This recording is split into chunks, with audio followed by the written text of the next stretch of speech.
नमस्कार दोस्तों, मेरा चैनल कथा भक्ति सागर में आप लोग का स्वागत है। आज हम छठ माता की कथा सुनेंगे। ऐसा माना जाता है कि छठ माता सूर्य देव की बहन है।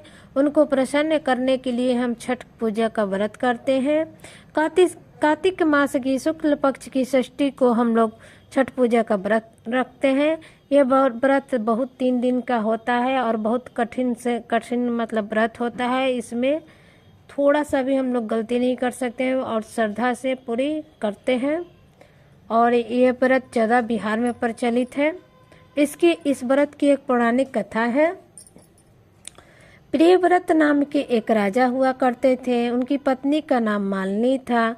सब कुछ होते हुए भी राजा के पास सिर्फ एक संतान की कमी थी। उनकी कोई संतान नहीं थी।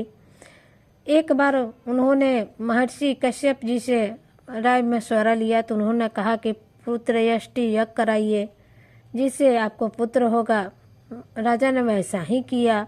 पुत्र यष्टि यज्ञ हुआ और वो सफल भी हो गया। रानी गर्भवती हुई। एक बच्चे को उन्होंने जन्म दिया, लेकिन वो बच्चा मृत पैदा हुआ। इससे राजा रानी बहुत दुखी हुए और राजा दुखी होकर चल दिए अपना गंगा किनारे आत्महत्या करने के लिए। जब वो जा रहे थे गंगा जी में कूदने के लिए, तब वहाँ एक देवी प्रकट हुई, जिसको देख के भगवान ने पूछा कि आप कौन है देवी। उन्होंने कहा कि मैं षष्ठी हूँ, षष्ठी माता हूँ। आप मेरे पूजा पाठ करने से पुत्र की आयु बढ़ती है। आप क्यों दुखी हैं? ऐसा क्या हुआ जो आप अपने प्राण देने जा रहे हैं? तब राजा ने कहा कि मुझे किसी चीज़ का दुख नहीं है, बस मेरे पुत्र नहीं है। एक पुत्र हुआ भी था तो मृत पुत्र हुआ था। तब उन्होंने कहा कि आप कार्तिक मास के शुक्ल पक्ष की षष्ठी को छठी माता का व्रत रखें और कथा सुने, श्रद्धापूर्वक पूजा करें, तो आपके घर भी बच्चा होगा।